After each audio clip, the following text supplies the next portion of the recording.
なんかナローの主人公みたいとか思ってしまった。あるあるである。各種の施設を割り当てて、隊員の皆さん、お仲間が増えましたよ。さあではここでやっておくことがあります。胃の話とかしたいんだけどな。このゲームにそんな要素ある？ゆげサバチャンネルへようこそいらしてくださいました視聴者様。今回はサイクル38からスタートです。前回は遭難騒ぎで大変だったね。大惨事にならなくてよかった。が、なんだ？マックスがこんな時間にトイレを使ってる。怪しい。まあそういうこともあんだろう。そうだね。深く考えちゃいけないね。さて、掘り出しただけで全く手つかずの雪塩水間欠泉なわけですが、場所がね、悪いというか、周辺のヘドロを掘ると腐敗病菌が飛散するという。まあしゃあない、アプローチするのは隔離可能になってからかな。そして新たに発見された蒸気噴出口。ご覧くださいこの高温っぷり。すごく赤い。ご覧のありさまですのでこちらもアプローチはまだ先の予定です。そもそも水源として使うなら冷却しないとどうにもなりませんからね。冷却よりも温める方が色々と使いやすいんだよね。貴重な水源ではある、ですが、まあ今後の展開次第ですな。そうですね。下手に手を出してコロニーがあちあちになっても困るし。蒸気噴出口って上手な人は何に使うんだろうな。単位時間あたりの利用可能総量と、温度によるんでは？うまくはまれば蒸気タービン発電に使えるんだろうか。あれは100度とか必要じゃなかった？そこまでの温度になるのかな？今後の課題かな。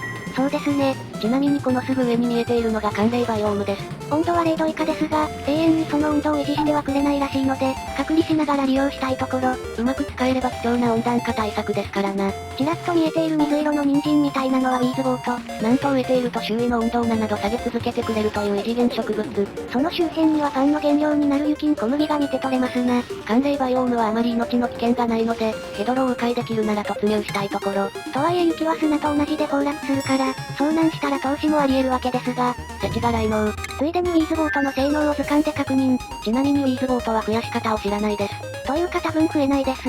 コロニー内に自生している数もある程度の範囲で決まっているそうなので、増やしたければ補給に期待するしかない、と。増やしまくってヌルゲーとかいう話はあるわけないわな。そういうこってすな。ますます世知辛いのう。まあ腐らずにやりましょか。しかし本当に周辺環境が厳しいな。お子様モードが欲しいくらいだ。温度レイヤーで見るとひどさが際立ってつら味。知らずに高温の水源をぶち抜いたらロード確定だもんな。汚染水でも同じだけど。せめて火星バイオームの温度は下げていて欲しかった。まあ正式リリースが決まったし、もう大きな変更はないだろうな。テラリアみたいにバカスカ新要素が積まれるゲームもありますが、あの子は特別な子ですから、参考になりません。こうして見てみると間欠泉や排出口の類は周辺にはないみたいですな。一縷の期待をかけて周辺探索するけなげな我々であった。スキル配布の時間じゃよ。今回はどうすんの？セボンにグリル調理、マリーに超高質採掘の予定である。いよいよ当コロニーにも料理人が爆誕ね。調理器具がないけど、先んじてスキルだけつけとこう。超高質採掘は掘れる材質は全て掘れるスキルね。なんかナローの主人公みたいとか思ってしまった。あるあるである。しかし人員増加も視野に入れなくてはだな。上手な人だと序盤から2桁の人員になっててビビる。うちはのんびり行きましょう。さて、大気の状態を見てみましょう。それじゃあ酸素レイヤーに切り替えようか。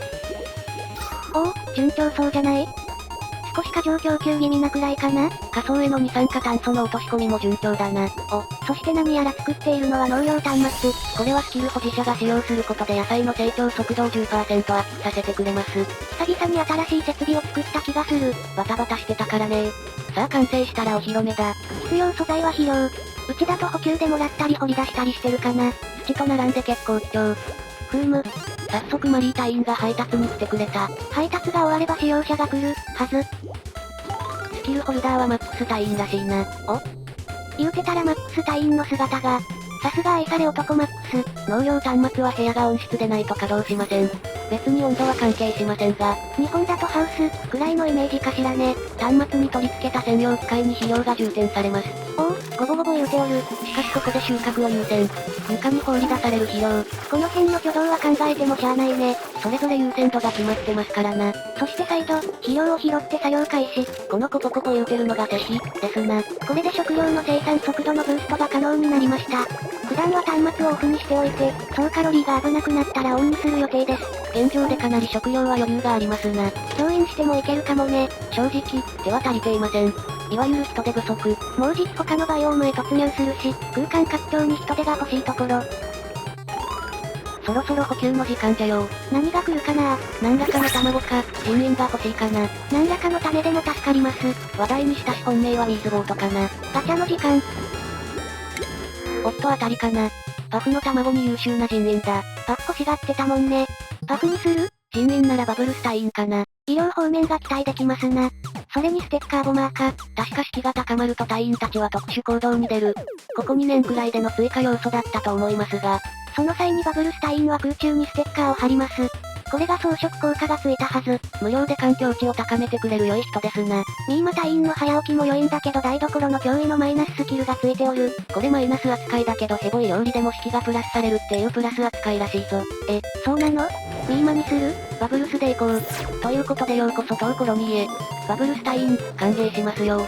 各種の施設を割り当てて、隊員の皆さん、お仲間が増えましたよ。さあではここでやっておくことがあります。トーコロニーでは初のスケジュール管理ですな。限りある施設を有効活用できるようにします。現在はトイレが3機なので、3人編成のスケジュールで早番と遅番を作ります。先行していた3人と、追加の2人で分けましょう。この青いとこがシャワー、オレンジが労働です。緑が休憩、そして濃い青が睡眠です。これをずらしたスケジュールに隊員を所属させれば割り当てが完了します。ちなみに睡眠前にシャワー設定しても使ってくれません。欧米だと朝に浴びるのが通例なのでそのせいかと。朝にトイレを使うんだからその後にシャワーだろう、という主張らしいです。日本だとお尻シャワーがあるから関係ないね。って在日本のインフルエンサーさんが言ってました。本当にちなみですが欧米では水の高度の関係で、お尻シャワーが広まらないそうです。カルシウムなんかの沈殿で配管が詰まっちゃうそうです。香水ってやつですかね。はい、こうなりました。これでトイレも洗面も有効活用できますな。このスケジュール管理は知らないと結構、苦労します。というかしました。動員するたびにトイレ増やしてたからね。途中でおかしくねとか思って調べたという、トイレまみれのコロニーとか。毎回下の話がつきません。胃の話とかしたいんだけどな。このゲームにそんな要素ある？実はこっそり進めていた水源の統合現場がこちらです。カメラには映ってませんがこの上層にも水源があるので、この位置で統合する予定です。水源は統合しないと空間使えないしめんどいしなんだよな。ミスによる汚染を防ぐためにも重要ですな。実際やるからな。後半になれば貯水タンクで完全隔離しても良いんだけど。誰かが水中で無茶なことやっとる。誰だろ？デボンだ。デボン、溺れるからやめときなさい。このように指示によってはこういう形で隊員の命に危険が迫りますので難しいところです。今、デボンの下に出ているのが息が続く時間のメーターです。この場合は左の縦穴掘削の優先順位を上げるのが正解ですかね。そうじゃないかな。さもないと今回のように行って帰ってくるだけになる。新たな動物、パクーのご紹介をしましょう。今、画面に映っているしゃくれた魚がパクーです。パクー種は水中生物であり、捕獲に専用のトラップを必要とします。他にも以前、ご紹介したスリップスターという浮遊生物が原油内部でも活動可能なので、唯一の水中生物ではないです。ご覧の通り、汚染水でも元気に活動しています。しかし環境によって亜種になるので、うまく共存したいところ。ついでに触れておきますが、汚染水からは一定量の汚染酸素が排出されます。汚染されてても酸素は酸素、空気清浄機できれいにすれば十分活用可能な資源になります。難点があるとしたら肺病菌の温床になるってことかな。入り込まれなきゃ良いんだけど、そうもいかないという。肺病になったら病院で治療が可能なんですが、薬の原料とスキル、専門の部屋が必要になります。やけどやその他の治療もいるから、適度なタイミングで病院を建設する必要があります。うちだとまだ先かね。居住区と作業区の区分けもできてないし。下水の水洗化も進めたいし、食料のバリエーションも増やしたいし。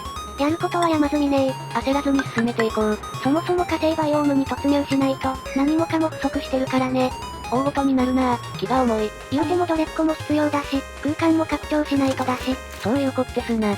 さて、じゃあ今回の動画もそろそろ締めましょう。はいよ、本日の動画は以上になります。もしよろしければ評価、チャンネル登録などいただけますとチャンネル主が喜びますのでよろしくお願いいたします。ご視聴いただき、誠にありがとうございました。